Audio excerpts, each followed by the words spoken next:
Hello மக்களே, welcome to நசுன்ஸ் abuse. இன்னைக்கு நம்ம கிச்சன்ல ஒரு புது விதமான பிரியாணி தாங்க பார்க்க போறோம். இது வரைக்கும் நீங்க சிக்கன் பிரியாணி பார்த்திருப்பீங்க, மட்டன் பிரியாணி பார்த்திருப்பீங்க, இது எவ்வளவு ஸ்டைல்ல நீங்க பார்த்திருப்பீங்க. ஆனா இன்னைக்கு நம்ம செய்ய போறது சிக்கன் கைமா மட்டன் நல்லி பிரியாணி தாங்க செய்ய போறோம். இது ரெண்டுமே வச்சு சேர்த்து தான் நம்ம பண்ண போறோம். இது ரெண்டுமே நம்ம செய்யும் போது இந்த சிக்கன் மட்டன் இதுல இருந்து வர்ற அந்த சாறு நம்ம பிரியாணில சேர்ந்து அதை சாப்பிடும் போது ஒரு டேஸ்ட் வரும் பாருங்க, அல்டிமேட்டா இருக்கும். வாங்க அதை எப்படி செய்யறது.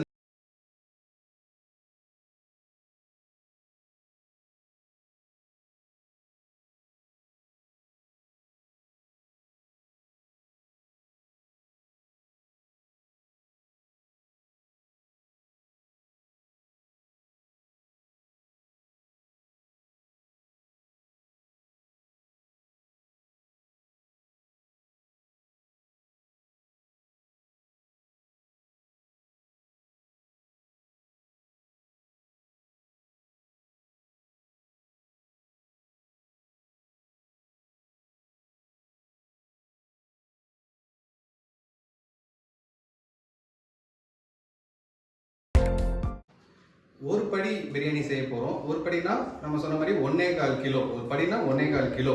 1.25 கிலோ பாஸ்மதியை வச்சு தான் செய்ய போறோம். வாங்க அதுக்கான இன்கிரீடியன்ஸ் நம்ம பார்த்துடலாம். இப்போ ஒரு படி பாஸ்மதி ரைஸ்க்கு தேவையான இன்கிரீடியன்ஸ்: 1/2 கிலோ தக்காளி, 1/2 கிலோ வெங்காயம், புதினா, கொத்தமல்லி, இஞ்சி பூண்டு பேஸ்ட்டு, மிளகாத்தூள், மிளகாய், கரம் மசாலா, நல்லி எலும்பு, சிக்கன் கைமா, அப்புறம் தயிர். சிக்கன் வாங்கும்போது போன்லெஸ்ஸை இந்த மாதிரி 1 இன்ச்சு சைஸில் கட் பண்ணி வாங்கிக்கோங்க. பிரியாணினாலே பீஸ் தான் எதிர்பார்ப்போம். ஸோ இந்த மாதிரி நம்ம கைமா பிரியாணி சாப்பிடும்போது ஒரு வாய்க்கும் ஒரு பீஸ் வரும்போது நம்மளுக்கு சாப்பிட்றதுக்கு திருப்தியாகவும் இருக்கும், சாப்பிட்றதுக்கு டேஸ்ட்டும் அவ்வளோ அல்டிமேட்டாக இருக்கும். இப்போ பிரியாணியில் நம்ம சிக்கன் கைமா போட போகிறோம், மட்டன் எலும்பையும் போட போகிறோம். ஸோ சிக்கன் வெந்துடும், மட்டன் வேகாது. அதனால இப்போ அதுக்கு முன்னாடி நம்ம குக்கரில் அந்த எலும்பை மட்டும் தனியாக வேக வச்சு எடுத்துக்கலாம்.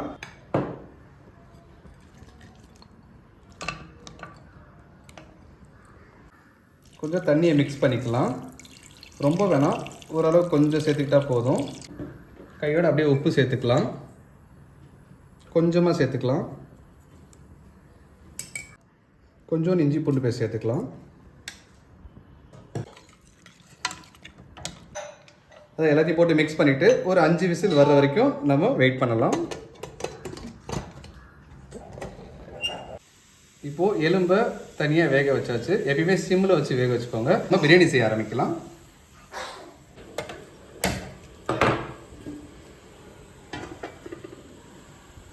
இப்போது சட்டி சூடாகிடுச்சு. நம்ம கடலை எண்ணெய் சேர்த்துக்கலாம். கடல் எண்ணெய் பார்த்தீங்கன்னா 250 கிராம் நம்ம சேர்த்துக்கலாம் ஒரு படிக்கு. எண்ணெய் சூடாயிடுச்சு. இப்போ 5 கிராம் பட்டை, 5 கிராம் கிராம்பு, 5 கிராம் ஏலக்காய் சேர்த்துக்கலாம். உடனே நம்ம கட் பண்ணி வச்சிருக்க வெங்காயத்தை சேர்த்துக்கலாம். வெங்காயம் கொஞ்சம் நைஸாக கட் பண்ணிக்கோங்க, அப்போ தான் கொஞ்சம் சீக்கிரம் குக் ஆகும்.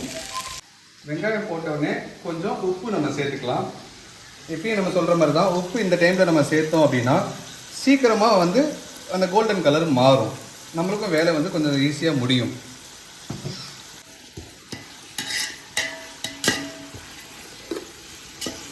நம்ம வெங்காயம் போட்ட உடனே அரிசியை ஊற வச்சுக்கலாம். அரிசி ஒரு 20 நிமிஷம் ஊறினா போதும்.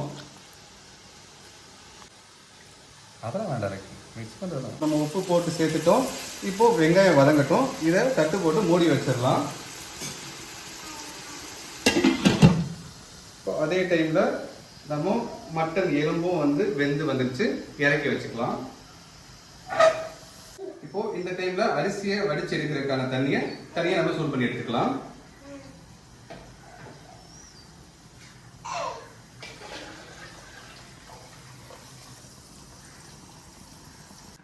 இப்போ வெங்காயம் ஒரு 10 நிமிஷமா அப்படியே வெந்துட்டு இருக்கு. ஓபன் பண்ணி பார்த்துலாம் வாங்க.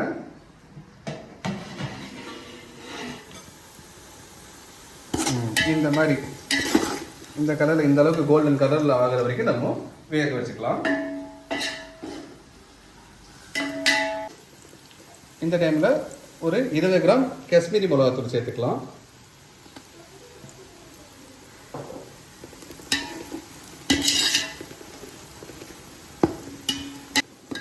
இப்போது இந்த டைமில் நம்ம அந்த மிளகாத்தூள் சேர்க்கும்போது பிரியாணி வந்து பிரியாணிக்கான நேச்சுரல் கலர் வந்து நம்மளுக்கு கிடைக்கும்.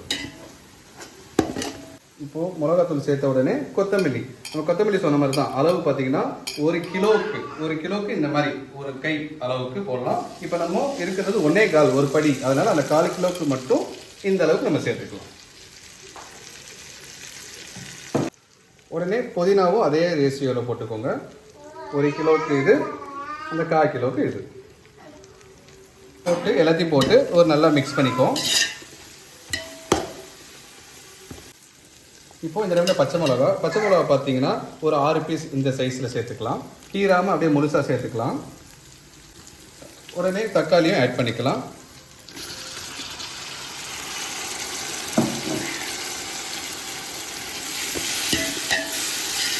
இப்போது நம்ம தக்காளி சேர்த்துட்டோம்.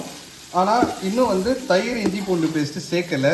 ஏன் அப்படின்னு பார்த்தீங்கன்னா தக்காளி வந்து நல்லா மசிஞ்சு வரணும். அந்த அளவுக்கு நம்ம குக் பண்ணாதான் அந்த பிரியாணிக்கான டேஸ்ட்டு கிடைக்கும். ஸோ அதனால் இப்போதைக்கு அந்த இஞ்சி பூண்டு பேஸ்ட் நம்ம போடல. இது வெந்ததுக்கப்புறம் அதை சேர்த்துக்கலாம். தக்காளி போட்டு ஒரு 5 நிமிஷம் ஆச்சு. சரிங்களா, இந்த அளவுக்கு மசியணும். இப்போ மசிஞ்சிட்டு பார்த்தீங்களா, இந்த அளவுக்கு மசியும் போது இந்த டைமில் இஞ்சி 150, பூண்டு 150 சேம் ரேஷியோவில் அரைச்சி வச்சுருக்கோம். இப்போ அதை ஆட் பண்ணிக்கலாம்.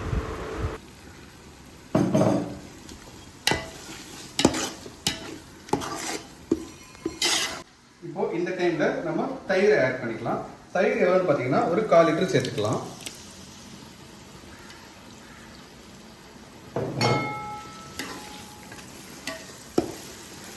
இப்போது இந்த மாதிரி ஒரு இன்க்ரீடியன்ஸை நம்ம ஆர்டராக சேர்க்கும் போது அந்த பிரியாணியோட டேஸ்ட்டே வந்து பார்த்தீங்கன்னா அவ்வளோ சூப்பராக இருக்கும். இப்போ இஞ்சி பூண்டு பேஸ்ட்டு போட்டு ஒரு 5 நிமிஷம் ஆச்சு. இந்த டைமில் நம்ம வேக வச்சுருந்த நல்லி எலும்பை சேர்த்துக்கலாம்.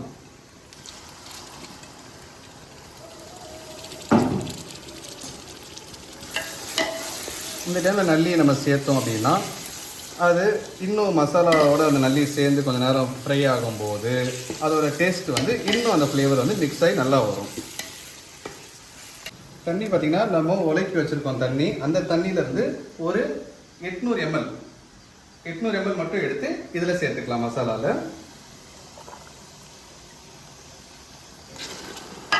ஏன்னா எப்பயுமே சுடு தண்ணி யூஸ் பண்ணிக்கோங்க. பச்சை தண்ணி போட்டிங்கன்னா அப்படியே மசாலாவோட டேஸ்ட் வந்து மாறிடும். ஸோ அதுவும் சூடாக இருக்கும்போது நம்ம தண்ணியும் சூடாக ஊற்றிக்கலாம்.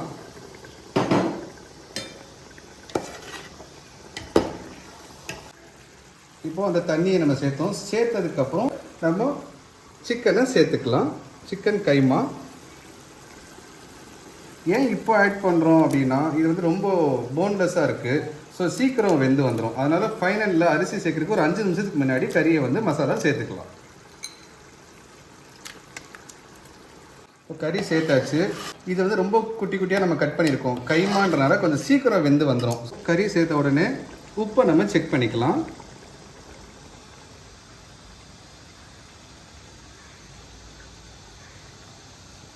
உப்பு இதில் வந்து இப்போ கரெக்டாக இருக்குது. அதாவது நம்ம வடி பிரியாணி செய்கிறனால இந்த மசாலாவுக்கு தேவையான அளவுக்கு இப்போ நம்ம டேஸ்ட் பண்ணி பார்க்கும்போது உப்பு வந்து போதும், கரெக்டாக இருக்கணுன்ற ஃபீல் வரணும். அந்த மாதிரி இருந்துச்சுன்னா போதும். இப்போது தண்ணி சூடாயிடுச்சு. இப்போ நம்ம ஊற வச்சிருந்த அரிசியை அதில் சேர்த்துக்கலாம்.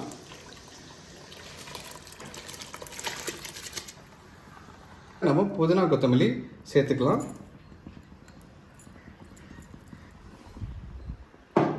இதில் கூடவே கொஞ்சம் 1/2 லெமன் சேர்த்துக்கலாம். ரைஸ்க்கு தேவையான அளவுக்கு உப்பு சேர்த்துக்கலாம்.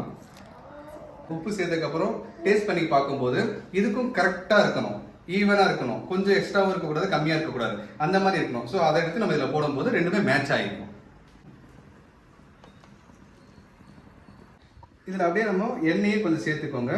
அந்த லெமனும் எண்ணெயும் சேர்ந்து அரிசியை ஒன்று ஒட்ட விடாமல் செய்யும். இப்போ ஓப்பன் பண்ணி பார்த்துடலாம். அட ஓப்பன் பண்ணவனே அவ்வளோ ஒரு அருமையான ஸ்மெல்லு. மசாலா ரெடி ஆகிடுச்சு. அரிசி வெந்துருச்சு. இப்போது அரிசியை வடித்து மசாலாவில் சேர்த்துக்கலாம்.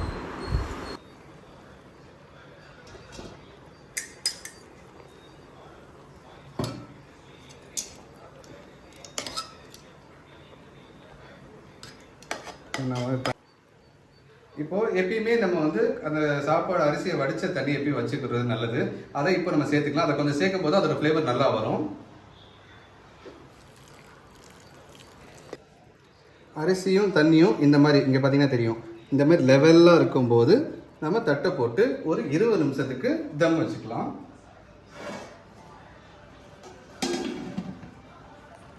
வீட்டில் தம் வைக்கிறதுக்கு இந்த மாதிரி ஒரு சின்ன பிளேட்டு, அதாவது எண்ணெய் டின்னோட கீழ் பாட்டம் இந்த மாதிரி இருந்துச்சுன்னா கட் பண்ணி எப்பயும் வச்சுக்கோங்க. தம் வைக்கிறதுக்கு நல்லாயிருக்கும்.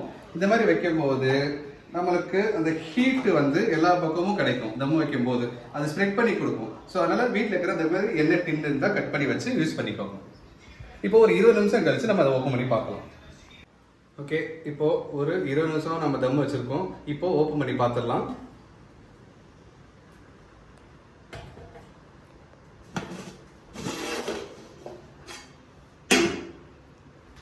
ஓ, இப்போ ஸ்மெல்லு பார்த்தீங்கன்னா நம்ம இந்த பாய் வீட்டு கல்யாணத்துக்கு உள்ளே நுழையும் போது வரும் பாருங்க கல்யாணத்தில், அந்த மாதிரி சூப்பராக இருக்குது ஸ்மெல்லு.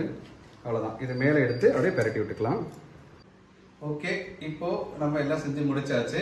இப்போ வாங்க பிளேட்டிங் பண்ணி டேஸ்ட் பண்ணி பார்த்துடலாம். இப்போது இந்த டேஸ்ட் பண்ணுறதுக்காக ஒரு நம்ம நண்பர் ஒருத்தர் வந்திருக்காரு. ராக்கி வாங்க. இவர் பார்த்தீங்கன்னா நம்ம சின்ன வயசுலேருந்து ஒரு ஃப்ரெண்டு. இவர் தான் வந்து இன்னைக்கு உங்கள் வீட்டில் எப்பயுமே செய்கிற ஒரு ஸ்பெஷல் வந்து கேட்டார். ஸோ அந்த ஸ்பெஷல் பிரியாணி என்னன்றதுக்காக தான் இந்த பிரியாணி நம்ம செஞ்சுருந்தோம். ஸோ இவரை வச்சு அதை டேஸ்ட் பண்ணி பார்த்துடலாமா? கண்டிப்பாக.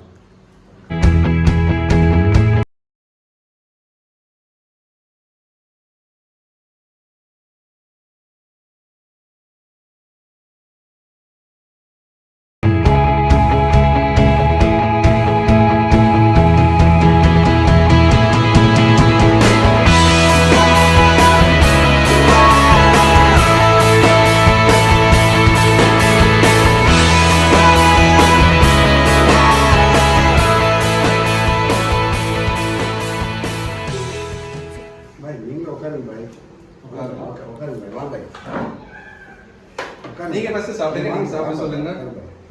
ஓகே சொல்லுங்க. இப்போ டேஸ்ட் பண்ணி பாருங்க. நீங்க கேட்ட ஸ்பெஷல் எங்க வீட்டில் எப்பயுமே இதே ஸ்பெஷல் தான் எப்பயும் இருக்கும். ஸோ இப்போ நீங்க வந்தனால உங்களுக்காக ஸ்பெஷலாக செஞ்சிருக்கோம். டேஸ்ட் பண்ணி பார்த்துட்டு எப்படி இருக்குன்னு நீங்க சப்ஸ்கிரைப் பண்ணி நீங்க சொல்லிடுங்க.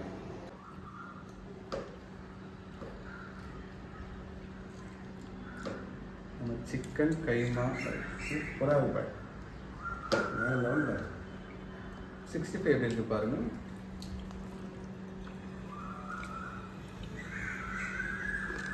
ரைஸு எல்லாமே தண்ணி லெவல் எல்லாமே கரெக்டாக ரொம்ப சூப்பராக இருப்பாய். ஓகே, மக்களுக்கு 65 எப்படி சொல்லித்தாங்க பாய். ஆமாம் பாய், ரைஸ் நீட்டாக சூப்பராக இருக்கு பாய். நல்லா வந்திருக்குங்களா? அவங்க சொன்ன மாதிரி ஒரு வாய்க்கும் கறி சூப்பராக பாய். ஸ்மூத்தாக வந்துருக்கு கறி. பிரியாணினா நெசர்பாய் பிரியாணி தான் ஃபஸ்ட் கிளாஸாக இருக்குது. ஓகே, நன்றி நன்றி நன்றி. நீங்களும் உங்களுக்கு இதே மாதிரி உங்கள் வீட்டிலே நீங்கள் இந்த பிரியாணி செஞ்சு பார்த்துட்டு எப்படி வந்துச்சுன்னு சொல்லி கமெண்ட் செக்ஷனில் சொல்லுங்கள். செகண்டு, நீங்கள் சிக்கன் 65 வந்து உங்களுக்கு இந்த வீடியோ வேணும்னா சொல்லுங்கள். நம்ம நெக்ஸ்ட்டு நம்ம வீடியோவில் அதை அப்லோட் பண்ணிக்கலாம். நெக்ஸ்ட்டு உங்களுக்கு இதோட புது டிஷ்ஷோட மீட் பண்ணுறோம். நன்றி.